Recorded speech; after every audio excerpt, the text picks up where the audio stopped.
What exactly do we lose if we jeopardize the deepest stretches of the ocean? Helen Scales will be here to talk about her new book, The Brilliant Abyss. How did an American woman in Germany stand up to Hitler and the Nazi Party? Rebecca Donner will be here to talk about all the frequent troubles of our days, the true story of the American woman at the heart of the German resistance to Hitler. Liz Harris will be here with the latest in publishing news. Plus, my colleagues and I will talk about what we're reading. This is the Book Review Podcast from the New York Times. It's August 20th.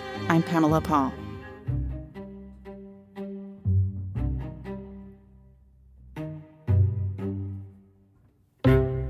Helen Scales joins us now from rural Brittany in France. Her new book is called The Brilliant Abyss, exploring the majestic hidden life of the deep ocean and the looming threat that imperils it. Helen, thanks for being here. Pamela, it's an absolute pleasure. Thank you so much for having me. So you've written a number of books about the ocean and the creatures that live within it, including octopuses, Eye of the Shoal, the Great Barrier Reef, Spirals in Time, and several others.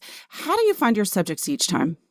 I always find myself diving back into the ocean and into a topic that always, at the time, suddenly feels enormous and big and uncontrollable. And I wonder how I got there. But I guess I follow either collections of stories that have come my way. So the Shells book I wrote was the sort of realization that I had all these different stories about human connections to seashells I wanted to tell.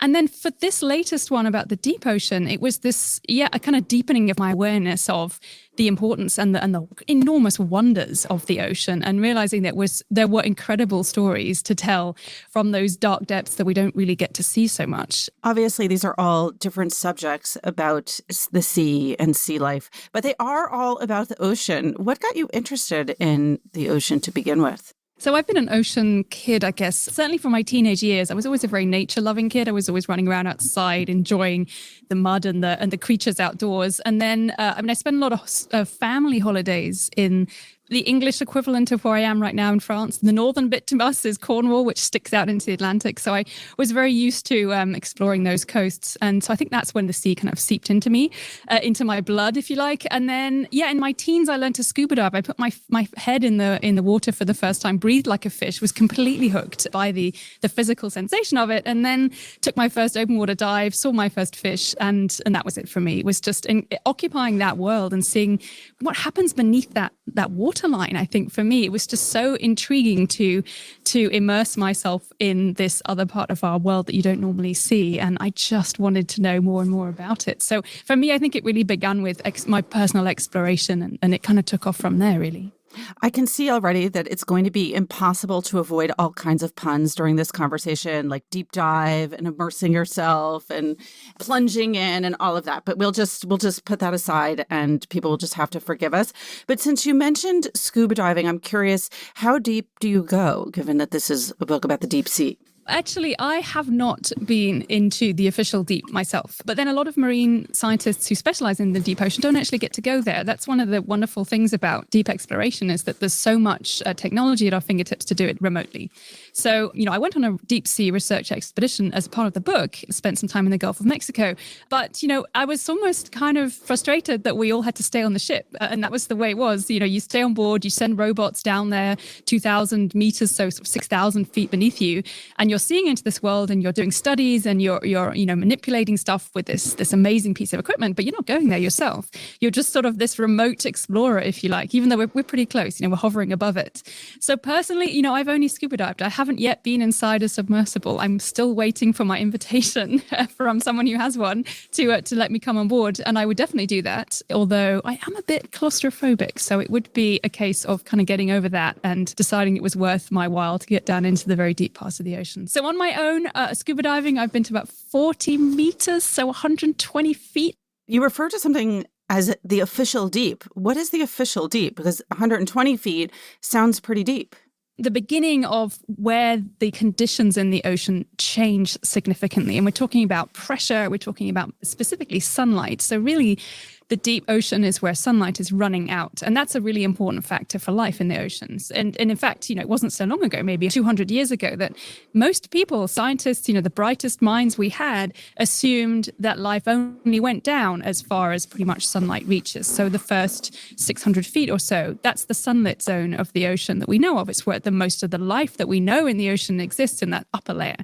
It was assumed there was nothing down deeper. How could it be? There's no sunlight, which is how we get all our food. At least that's what we thought at the time.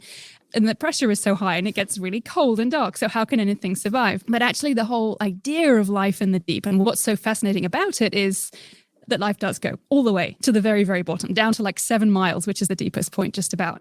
And there are ways in which life has found adaptations to all of these crazy extreme conditions in the deep.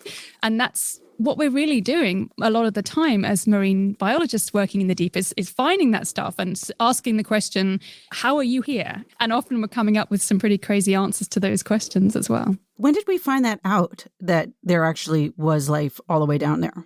The era of really discovering what's in the deep began in the mid-19th century, especially with expeditions, global expeditions like the HMS Challenger, which was a 2-year global oceanographic expedition that was the first to really comprehensively look at what was very deep down there. So enormous collections of animals were brought up from great depths. I'm not sure if they went and found life right at the bottom of the deepest trenches, which is things like the Mariana Trench in the Pacific, which is the one that's just shy of 7 miles. And it took people to go down there and for greater technologies to come along. So it was really more later on in the 20th century that we got the idea that life really does go all the way to the bottom. There are fish down there, there are shrimp, octopuses that can deal with these extreme conditions. It seems like there's just, life can get everywhere, basically. There's nowhere sort of off limits for life on this planet and in the ocean. Tell us a little bit about the Mariana Trench. Where exactly is it? When did we discover it? And why so deep there? There's a couple of dozen trenches globally. A lot of them are in the Pacific Ocean. The Pacific is the biggest and the oldest ocean we have. It's around 250 million years old. It's the deepest, and at the edges of the Pacific, we get basically the point where oceanic plates, so these crusts that make up the bottom of the sea, are either pulling apart or crashing into each other. And it's these points where these tectonic plates are crashing together that you get these trenches. Basically, one is burrowing under the other and pushing down, and you get these V-shaped chasms. And, Mariana is one of at least, there's a whole string of them. They reach from kind of Japan down through the western part of the Pacific. The Mariana is sort of off of Philippines, a bit further out and sort of south of Japan. But there's the Kuril-Kamchatka, there's the Japan Trench, there's the Tonga Trench leading all the way down towards New Zealand. And all of these are more than 30,000 feet deep. It's extraordinary. We call this the Hadal Zone. Anything deeper than around 6,000 meters, so 12,000 feet. This named after the Greek underworld, Hades. This is the deepest part of the ocean, is this extraordinary sort of slice of life. And so we've known about these deep trenches, I think, since Challenger time, since the mid-19th century. Most notably, just this year, a whole load more people have been down into the Mariana Trench with a guy called Victor Vescovo. He was a billionaire financier who decided he wanted to go to the deepest part of each of the oceans. Those billionaires who are not going into space are going all the way in the opposite direction. Yeah, he's decided to go down. And he did. He's been to the bottom of the Indian. They found the deepest point in the Indian, the Pacific, the Atlantic. And now he has this incredible submersible called the Pressure Drop, and he's taking other people with him. He took Kathy Sullivan recently, who has been into space, an astronaut who went into space and has now been to the deepest part of the ocean. He recently took the youngest woman and the first Pacific Islander who actually lives in this region down into the bottom of the Mariana Trench. So he's really opening up this place. It's an extraordinary thing to do to get down there. It takes hours to drift down to the bottom. You have a sort of short window of time to see this deepest part before you have to come back up again. Kathy Sullivan has described it more like an elevator, and that going up into space was like being inside a bomb, and going down is like a very slow elevator ride. Neither sounds especially pleasant, I have to say. But what is it that you would want most to see yourself going down to the bottom of the ocean? What questions drive you? I guess there are organisms and there are ecosystems that I would love to witness. And I guess I'm very drawn to the idea of black smokers and hydrothermal vents. vents. And these are extraordinary ecosystems that form. They're basically the deep sea equivalent of hot springs, only so much more extreme in the deep. Because of all the pressure, it means that there can be hundreds of degrees of heat without boiling because the pressure stops that from happening. And so we get these incredibly hot, incredibly toxic environments where nothing by rights should exist. There's very little oxygen, there are all these toxic chemicals in the water. It's really an unpleasant place, but it's full of life, like absolutely. It's one of these extraordinary concentrations of very strange life forms.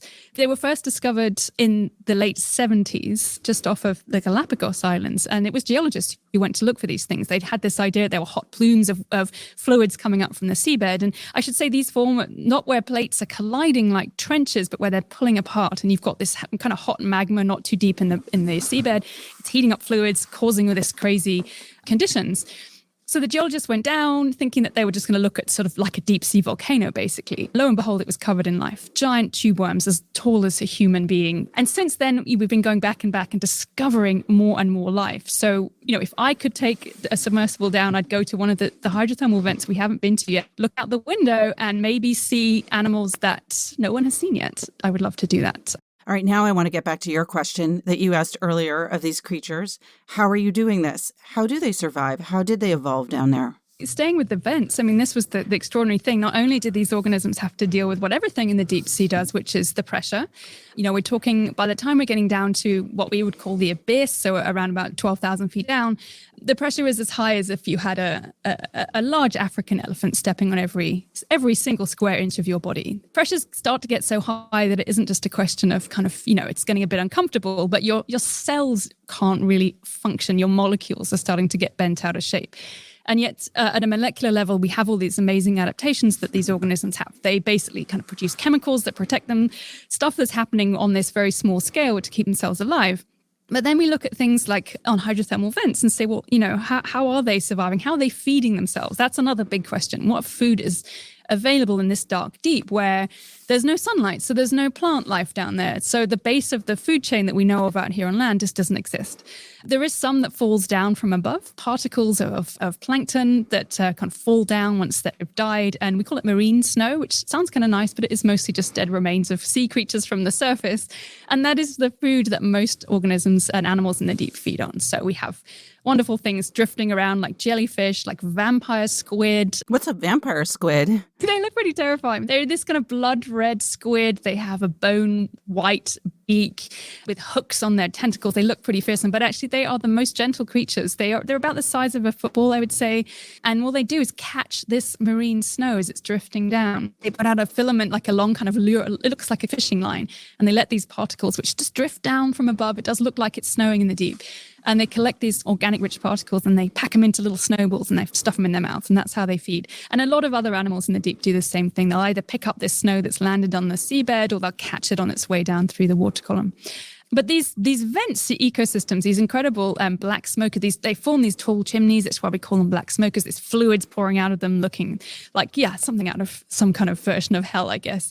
But covered in animals that have a whole other way of surviving. And this blew apart the kind of minds of biologists when it was first discovered back in the late 70s, when we figured out that there's a kind of alternative way of living that these ecosystems exploit. They don't rely on energy from the sunlight, which was up until that point, we assumed that all of life needed sunlight to survive.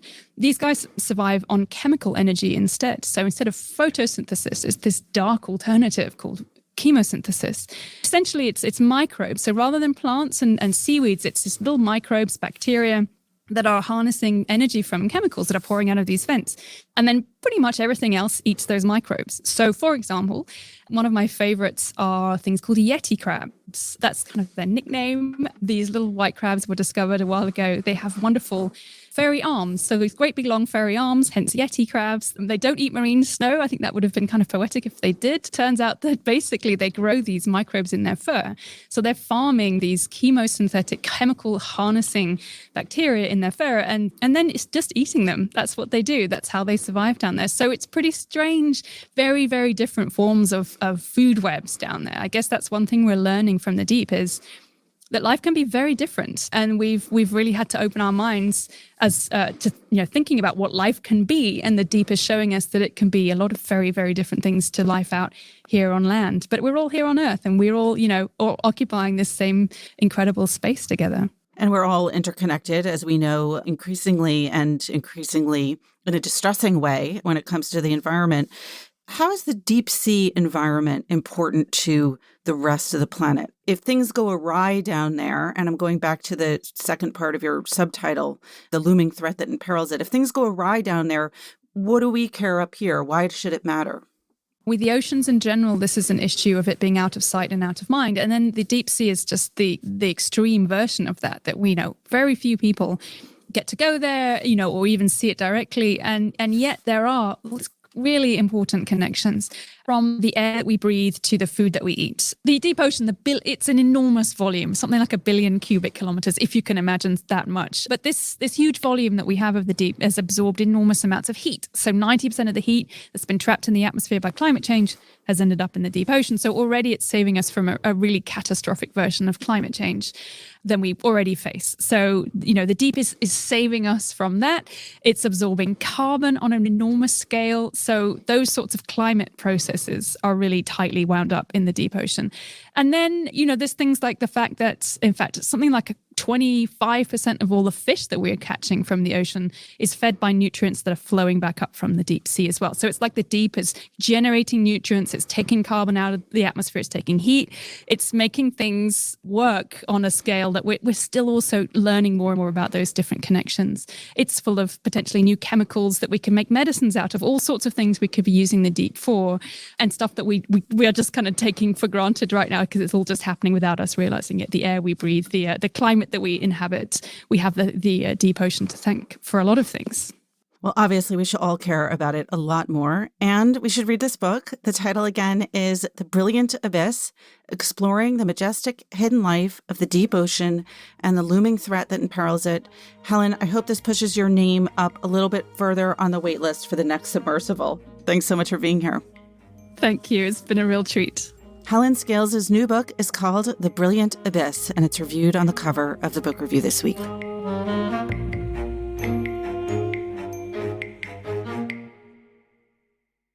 Tina Jordan joins us now to help celebrate the 125th anniversary of the book review. Tina, hey. Hey, Pamela.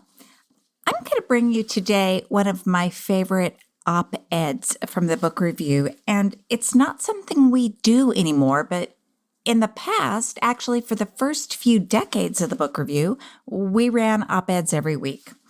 And this one I thought was sort of starting out as a news story, and it turned into an op-ed. And it's about the revival of what the book review calls little books, quote unquote. And the editor says that the bibliophile of the future will undoubtedly name the 20th century the age of little books. And he points out, because of course it was a he, if there should suddenly appear in the new market a volume with the bulk of those elephantine tomes which our ancestors delighted, it would have the look of a dinosaur cropping the topmost leaves of an elm in a city park, or a whale among goldfish. And then he goes on to speculate why books have gotten so much smaller in size. And he says, honestly, he thinks it has to do with commuters because you're on the train, you can't carry a whole quarto, or folio around with you. And he says 20 years ago, these readers had no other literary resource than the newspaper. Now, this is what's going to make you sad. Today, you'll see these commuters taking their seat in the Pullman coach drag a small edition of Shakespeare or Omar Khayyam from their pockets, read a page or so, and then sit for a mile after mile with a faraway smile. And I'm like, if only. I don't think people are reading Shakespeare or Omar Khayyam on their commutes anymore. But actually, the book review editor says, look, the effects of shorter books upon literature will be almost entirely for the good. Authors will be called upon to write chapters where they now write whole volumes. They must learn to trim and to condense. The most successful writers of this good day coming on will not strive to put forth 500,000 words per year, but to pack more matter into 50,000 words. So there you go. All right. Well, I don't mind small books. I like small books, and they are good for commuting. They are good for commuting, and I've never dragged a 1,000-page tome on the train before. It is too heavy. I have done it, and it is too heavy. Yeah. Have you ever done that thing where you rip a book in half? Tina Jordan. Really? I'm sorry. A book or a galley book? A galley or a paperback? All right. Maybe it's okay. Okay, fine. Tina, thank you. Thank you, Pamela. Rebecca Donner joins us now. Her new book is called All the Frequent Troubles of Our Days, the true story of the American woman at the heart of the German resistance to Hitler. Rebecca, thanks for being here. Pamela, thank you so much for having me.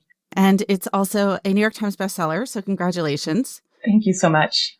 This book, we should just say outright, is part of your family story, but it's not your first book. Why did you wait, and how did you know that you were ready to write it? Well, actually, this book has been gestating in me since I was quite young. When I was about 9 years old, I visited my great-grandmother's house in Chevy Chase, Maryland, and she asked me to stand against the kitchen wall, which all of the children did, and I had my height measured. And I stepped back and I looked at all the marks along the wall, and I saw one that was rather faint. And I asked, "Who's that?" And there was an M next to it. And she said, "Well, that's Mildred." But she said nothing else. And I sensed that there was some tension in her voice. I sensed that there was a story there at the age of 9. And I wanted to find out more. And later, my brother and I explored the attic, and it was filled with musty clothes and children's board games and rubber banded stacks of playing cards. And I discovered this large jar of buttons, and some were ebony and hexagonal and square and mother of pearl. And my great grandmother allowed me to take that back, and I put it up on my shelf, and I glanced at it now and then, and I wondered if any of those buttons were Mildred's. She's my great great aunt, and I learned more about her story when my grandmother, at the age when I was 16, gave me Mildred's letters. And then she started telling me more of the story. And so the mystery of Mildred intrigued me all the more. And my grandmother, who knew that I had ambitions to be a writer, said to me, "You must write her story." So at 16, I made a promise to my grandmother, and I intended to keep it. All right, let's go back and talk a little bit more in depth about Mildred and her story. What led her to Germany in the first place? Mildred was born and raised in Milwaukee. She came from a rather impoverished household, but she declared her desire to go to the University of Wisconsin, and she received her bachelor's degree there as well as her master's degree. And it was at the University of Wisconsin when she was a graduate student when she met Arvid Harnack, who was a German graduate student. And they fell in love and got married a week after she received her master's degree. And then in 1929, she decided to pursue her PhD in Germany. And so that's when she moved and enrolled in a PhD program and very quickly became involved in the underground resistance. She was appalled by the swastikas she saw everywhere. She was appalled that at the University of Gießen, where she was attending lectures, 50% of the students were involved in the Nazi fraternity. And so she decided to do something about it. And was Arvid 100% with her on all of this? Yes, absolutely. At the University of Wisconsin, they were politically active. They hitchhiked to Colorado to attend a strike where there were coal miners on strike, and they walked the picket lines with them. Mildred was very much involved in advocating for women's rights. Her mother was a suffragette, and Arvid shared those beliefs as well. So how did she go from working in the underground resistance to becoming an all-out spy? Yes, it was quite a trajectory. In 1932, this was before Hitler became chancellor, she began holding meetings in her apartment in Berlin. And she invited friends and friends of friends and students. At that time, she was lecturing at the University of Berlin. And the students there were a source of recruits for her. And she was frank in expressing her opinions about the Nazi Party. In the summer of 1932, Mildred was abruptly fired from the University of Berlin. And she got the clear message that encouraging students to express their political beliefs would not be tolerated. She started teaching at a night school in Berlin. And at this night school, it was for adults who did not yet have a college degree. They were largely working class and unemployed Germans. And this was a segment of the population that the Nazi Party relentlessly targeted with propaganda. Some of the most effective members of Mildred's, what became a resistance group, were her students from this school. It's important to remember that after Hitler became chancellor in 1933, Germany swiftly transformed from a parliamentary democracy into a dictatorship. And so it became much more difficult for Mildred to recruit her students into this group because she had to be careful. If she asked the wrong person to join her group, she could easily be turned over to the Gestapo. Initially, the first weapon that this group had was paper, really. They wrote leaflets that denounced Hitler and the Nazi regime. It was an exceedingly dangerous undertaking because if you were caught with a leaflet that denounced Hitler, you could be sent to a concentration camp for a year. And that's indeed what happened to several of her recruits. In 1935, Mildred and Arvid decided that it was important to reach beyond Germany's borders and to make contact with members of the resistance in other countries. And her American passport was very advantageous. So she was able to move more freely than her German co-conspirators. And so she traveled to France and England and Norway and Switzerland and Denmark. And she also used her connections at the American Embassy in Berlin to help Jews escape Germany. And during this time, her husband, Arvid Harnack, got a job at the Ministry of Economics. His aim was to essentially steal information to obtain top secret documents about Hitler's operational strategies and give them to Hitler's enemies. So this kind of work on Mildred's part is pretty unusual and risky, as you said, and ballsy. And looking back over her childhood and her education, things that you learned through research for this book, or maybe from your great-grandmother or others in the family, what do you think may have led her down this path? It's a pretty extraordinary action to take, especially as a foreigner living in Germany. Mildred, when she was in Berlin, would write to her mother and tell her about how she was so inspired by the memory of how hard her mother worked. And that emboldened her. In one of her letters, she describes how she sees a woman about her mother's age trying to sell wilted cabbages. And she says to her mother, I thought of you. And she also says in these letters, I have to do something about this. She decided that she couldn't just stand by and watch. She had to actively oppose the Nazi Party. Did she think of herself as a resistance fighter? Did she think of herself as a spy?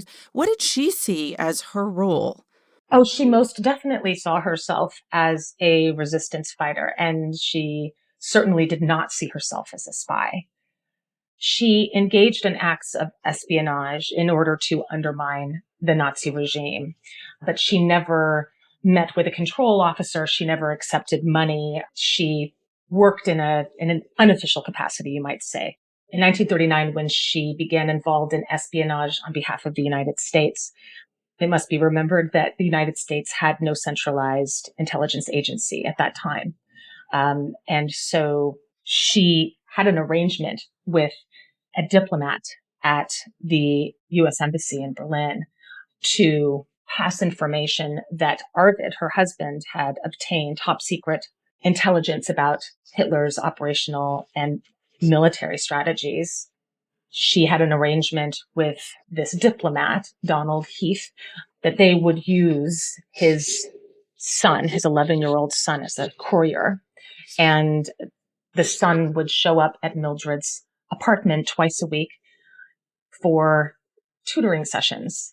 And at the end of these sessions, Mildred would slip into his knapsack a piece of paper that he would then bring back to his father. This went on between 1939 and 1941. Let's talk about the boy, Donald Heath Jr. Who was he and how did you discover him? Because he becomes a very big part of your narrative. You have alternating sections called The Boy about Donald Heath Jr. Yes, well, my grandmother told me about Don Heath when I was 16. Years later, when I began researching this book, I thought I need to track him down. And indeed, I did. He was 89 years old. He was living in Northern California. And after he passed away, his family permitted me to review the contents of 12 steamer trunks that contained Donald Heath Sr.'s unpublished memoir and correspondence with the Secretary of the Treasury, Henry Morgenthau Jr., as well as letters and diaries written by Don Heath's mother, Louise, between 1939 and 1941. I don't mean to completely jump ahead or to give away the ending, but some of it we do know right away, which is, of course, that Mildred was given the death penalty. Yes. Directly by Hitler. What happened on February 16th, 1943, and how did she get there? Because originally it wasn't the death penalty. The Gestapo tracked her down in Nazi-occupied Lithuania as she and her husband were trying to escape. In the fall of 1942, they were thrown into prison at Gestapo headquarters. She was transferred to a women's prison, and she was interrogated and tortured over the course of 3.5 months. There was a mass trial, a top secret mass trial, and in December 1942, she walked into a courtroom and she was given a sentence of 6 years in prison. 2 days later, Hitler found out about her sentence and reversed it and ordered her execution. Let's go back to the title, All the Frequent Troubles of Our Days. That's a quote. Where does it come from, and why did you choose that for the title of this book? It comes from a volume of Goethe poetry that Mildred was translating in her prison cell shortly before she was executed.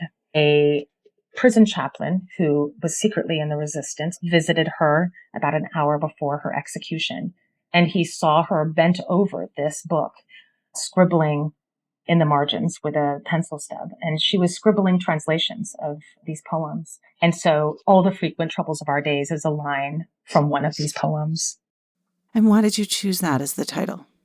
I felt like it was such an apt description of the contents of the book. There are so many troubles that the people in the book suffer through and endure, not just Mildred, but people in her resistance group. And nearly all of them were executed. Well, it's a very fitting title for this book. An incredible story. Rebecca, thank you so much for being here. Pamela, thank you so much. Rebecca Donner's new book is called All the Frequent Troubles of Our Days, the true story of the American woman at the heart of the German resistance to Hitler, and it's a New York Times bestseller.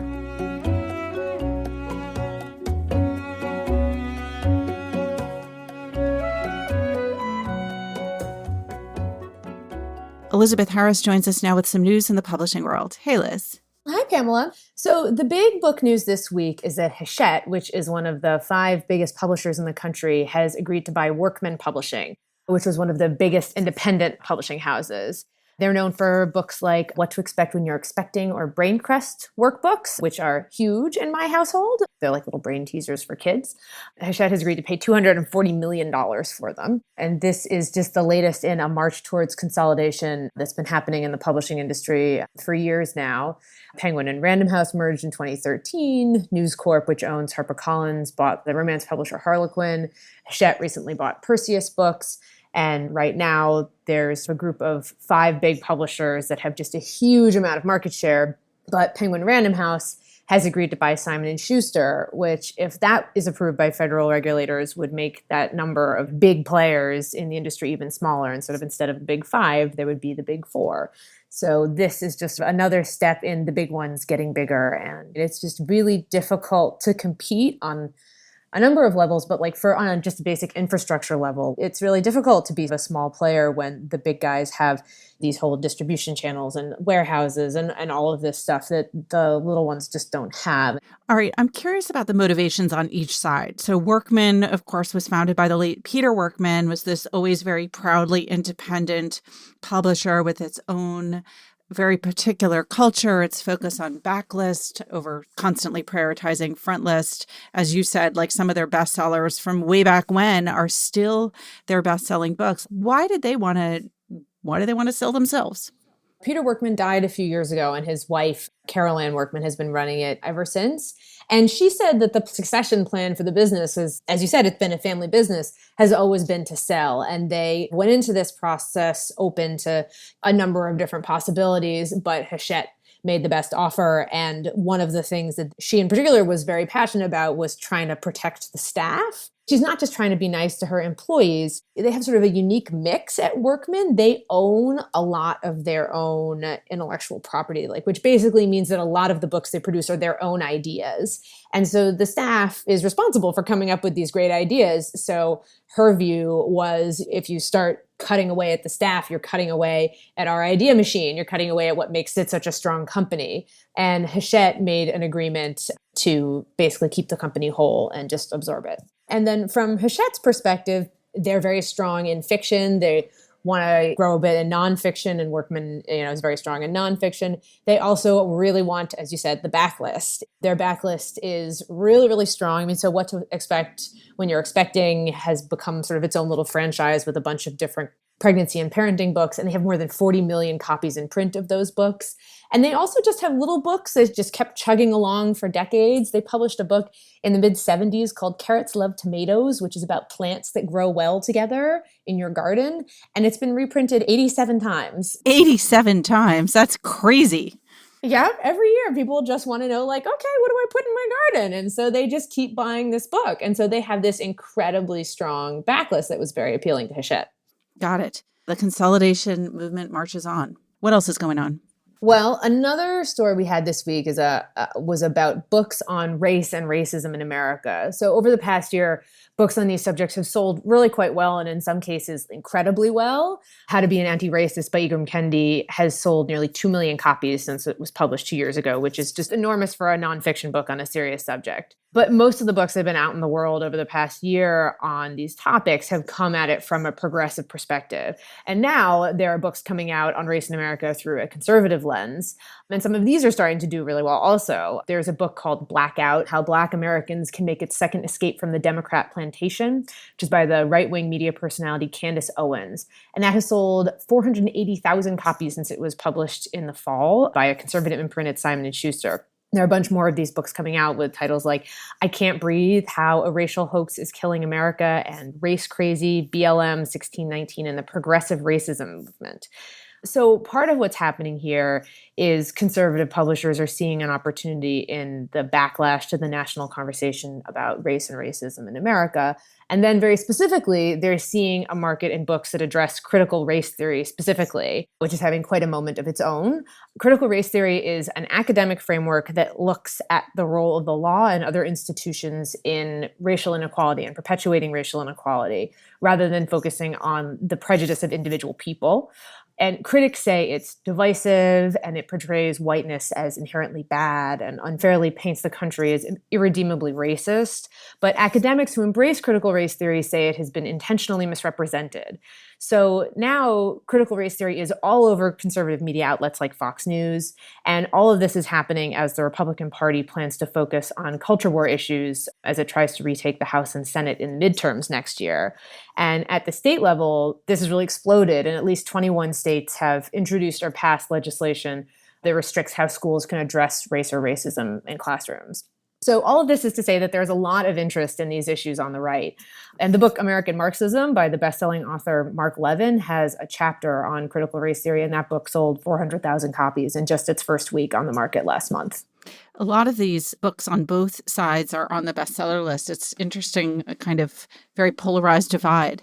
It's similar in some ways to political books, where there are these books that are talking to, big chunks of the country, but there's so little overlap. The people who are going to buy How to Be an Anti-Racist are very unlikely to buy American Marxism. And so there are these hungry markets on either side, but there isn't a lot in the middle, and there aren't a lot of crossover readers, it seems. I was going to say, what are the books in the middle? Where are the moderate books? I'll try and find you some. All right, next time. Liz, thank you so much.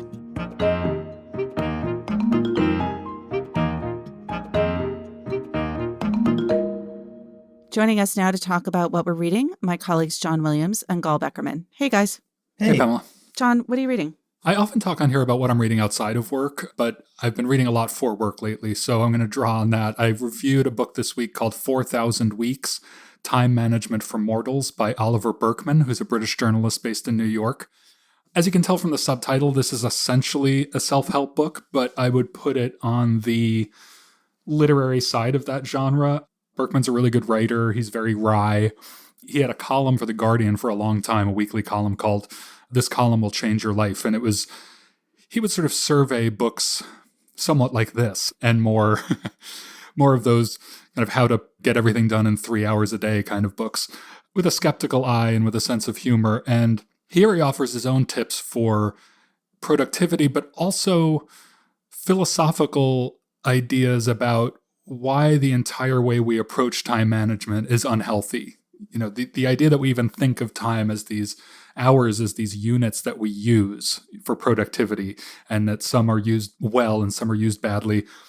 We have 4,000 weeks to live, the average person, as the title suggests. Oh, God. Right. And so his point is, you know, a lot of the things that we're told to do, like efficiently get through daily tasks, like emailing at work and things like that, are actually things that we should ignore as much as we can. I mean, while still obviously getting things done and functioning, but to not feel like we have to be productive every minute of the day, because when you do that, you just get more work to do. You know, if you're the person who always responds to emails quickly, you're going to get more and more emails to respond to. If you're the person who does every task 5 times faster than your coworkers, you're going to be given more tasks to do. And so he says, if there are big things you want to do, if there's a side project that you're really passionate about, if you want to spend more time with your family or spend time starting a local political organization, you have to prioritize those things and accept that there are going to be things that don't get done. And so there's a sort of Zen acceptance of non-productivity in some ways. And then there's also these larger issues of just, if you get 4,000 weeks, you have to accept that there are going to be all kinds of things you never get to do. Even if you travel the world, there will be places you just don't see in that amount of time. And so, again, this is not a conventional 7 Habits of Highly Effective People. It's a bit more of a wide-ranging, essayistic book. And Berkman's a journalist whose work I've admired in the past. He's a very even-keeled sort of person, and I enjoyed this book. It's not my kind of book because I'm very lazy. I actually don't care about how productive I am. And so I found myself at some points thinking, why would anyone want to? Yeah. Am I allowed to say, John, that you struggled to get this review in on time? I want to say that I think that there's an unrecognized connection between laziness and productivity, in that at least my efficiency stems from what I see as a profound laziness, which is to say, and I think maybe there are others out there, that you want to get everything done so that you can lie around doing nothing. Mm-hmm. And so that's kind of, I don't know. Yes, no, I absolutely feel that way. You know, you want to have the weekend to just do your thing and not have to worry about it.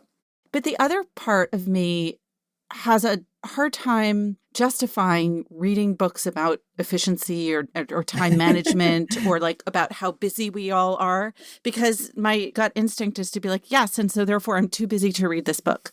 One of the pleasures of reading this book is that I think Berkman on some level would agree with you. I mean, this is the book for the people who don't like these kinds of books, because he always has this slightly distanced meta take on it. And if you told him at the end of this book, what you've convinced me of is that I'm never going to read a practical book again, he'd say, great, if that's how you want to.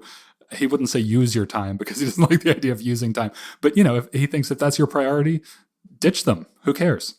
I feel like maybe one should always have this British guide to self-help books like Jeff Dyer or Berkman. Yes, he's not quite as... Well, Jeff Dyer I find so dry and so funny. Berkman's a little, I would put him a level below that level of archness, but he's definitely got that British dry wit. And it's very helpful when reading this kind of stuff. It's not that manic American, get it done, get ahead, succeed kind of tone. It's the tone of, well, we'd all rather be reading a Dickens novel or something, but let's address this for a bit. And I love that. Gal, how have you been using your reading time lately? As I've mentioned on here before, I spent part of the pandemic in Los Angeles, and so I've been trying to read LA-based books in my free time. And the one that I'm almost at the end of now is Jill Leovey's Ghetto Side. It's a nonfiction book, came out in 2015. Leovey was a LA Times reporter who became sort of interested and bothered by the number of murders that were not being reported in the paper. She actually started a blog at one point to try to just called the Homicide Report that was trying to cover every murder in Los Angeles County in a single year. And most of those murders were in the part of LA that's called South Los Angeles, which is sort of south of the 10. People know Los Angeles, communities like Watts and Compton. There was an extremely high murder rate among African-American men there. And she says very early on in the book, this is like shocking statistic that, 6% of the country's population are African-American men, but they're 40% of those who are murdered. And she tries to understand what's going on in this community, basically through the eyes of one case. It's very sort of Wire-ish, if you were a fan of that show, in that like she's understanding systems through narrative. And the narrative in this particular case focuses on two detectives. One is Wallace Tunnell, who's an African-American detective who actually lives in the neighborhood, which is an unusual thing. And the book starts off with his son, Brandon, who's just an 18-year-old, not a gang member per se, but he's wearing a hat which is often how these murders would happen, wearing a hat with the colors of one of the neighborhood gangs, and he gets killed. And the investigation of that case by another detective named John Skaggs, who's almost is like this kind of archetypical police department homicide detective who just wants to do good in this situation where bureaucracy and the way people come to see the police in this neighborhood gets in the way of every attempt he has to try to solve this case. The case is typical in so many ways. I mean, it's just this happens all the time in these neighborhoods. And so we sort of follow him and understand the challenges. What I found really interesting about this book is that, she sort of reported it before the Black Lives Matter movement, and certainly the kind of the defund part of that push, defunding the police. And her conclusion that she comes to is one that is interesting in that light, because she really actually feels that these communities want and need more police, but they need a certain type of police. They need detective work. They need justice to be brought in these murder cases, for the cases to actually be solved. An insanely small percentage of these cases of kind of gang violence are actually solved in these neighborhoods. And so, and very few detectives are as committed as this guy Skaggs, who we follow, to really getting to the bottom of each of these murders. And so, given the sort of moment that we're in and the way that we're understanding the problem with police violence, it was interesting to see her very strongly sort of advocate for even more detective work. I mean, she's not talking about police patrolling. She's talking about actually committed work into the cracking of these cases. Am I incorrect in thinking that when you look at polls among Americans about their attitudes towards more police, less police, that there's actually a greater desire among Black people in particular for more police than less?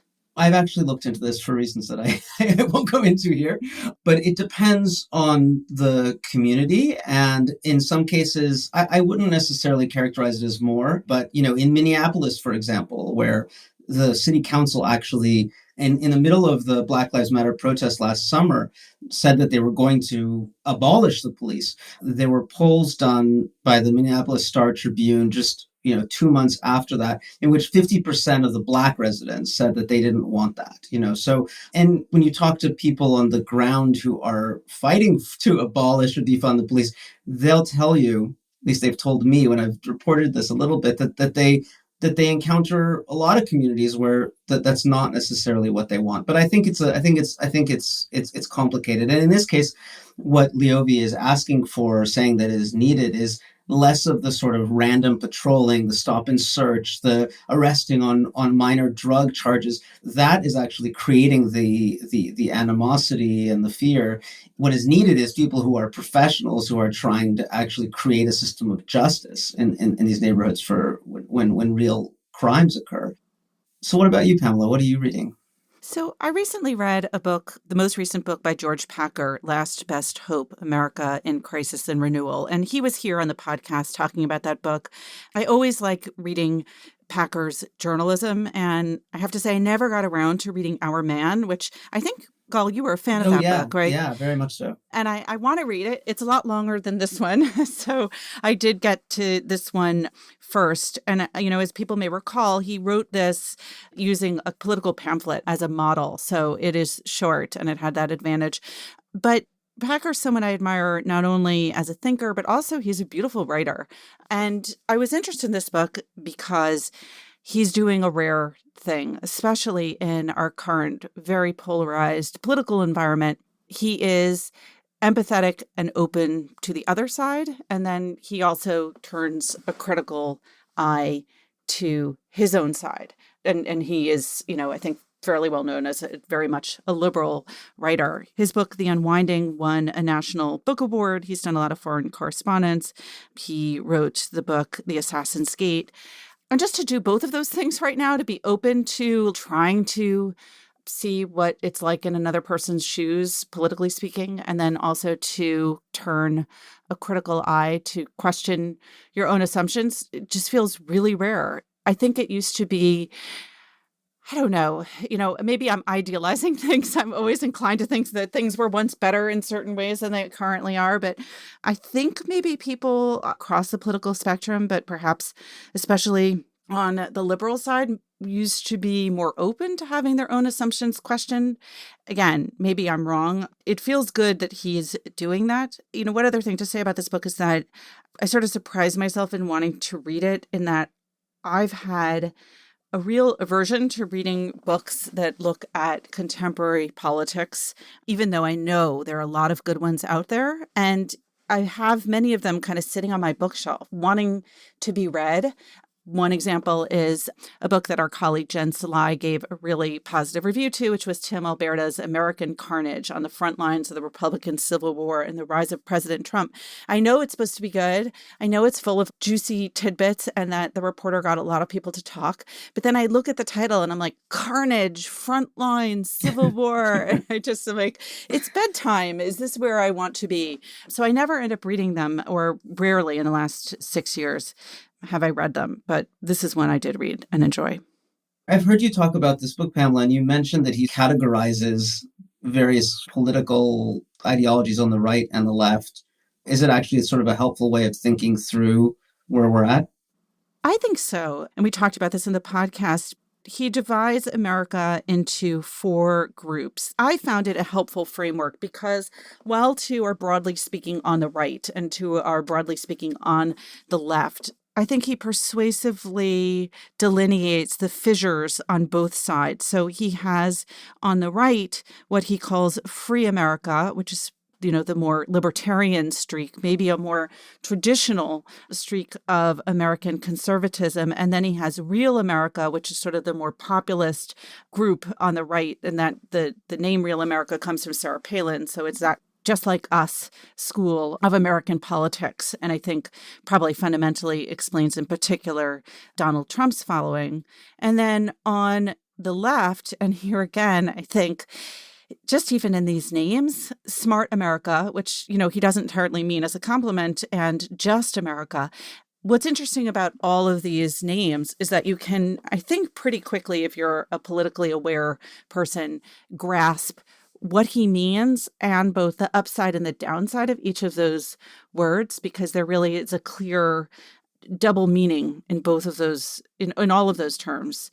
So that's the way that he divides it. And I think that it clarifies not only the differences between the right and the left, but also the tensions on both sides. I think I read an excerpt, maybe in the Atlantic, from the book. And I always find Packer, I also think he's a really good writer. And he's always sort of persuasive while I'm reading him. And I think I feel like I got the gist of the book from the piece. So I don't think I'll pick up the whole book, but I generally look at his stuff. Do you guys both read around books looking for excuses not to read them? Yeah. Well, you can check it off and say. That's right. Well, I'm really mad at Gall because when Ghetto-Side came out, we had some really great coverage of it. And I thought, oh, I should read that. But then I have forgotten about it until today. And now he's adding a book to think about and maybe to buy and to put on my pile. Well, I have to say that I got to it through another one of our Ezra Klein's podcasts in which he talked with James Foreman Jr. And this was the top book that he recommended. So I felt I sort of discovered it late, but I was happy to find it. Well, now I need to go back and read Foreman's book too, which is excellent. Yes, that was one of our 10 best books. Actually, the book that I want to read from around that same period, and I still plan to, is Gary Young's book, which was called Another Day in the Death of America. I'm going to have to stop both of you right here because at this point, my wallet and my living space the wallet's getting emptier and the living space is getting fuller. So we got to stop Your time management skills are top notch, John. Right. How am I going to find time to read all these? All right, let's run down the titles of what we did read, John. I read 4,000 Weeks by Oliver Berkman. And I read A Ghetto Side by Jill Leovy. I read Last Best Hope, America in Crisis and Renewal by George Packer. Remember, there's more at nytimes.com/books. And you can always write to us at books@nytimes.com. I write back, not right away, but I do. The Book Review podcast is produced by the great Pedro Rosado from Headstepper Media, with a major assist from my colleague John Williams. Thanks for listening. For the New York Times, I'm Pamela Paul.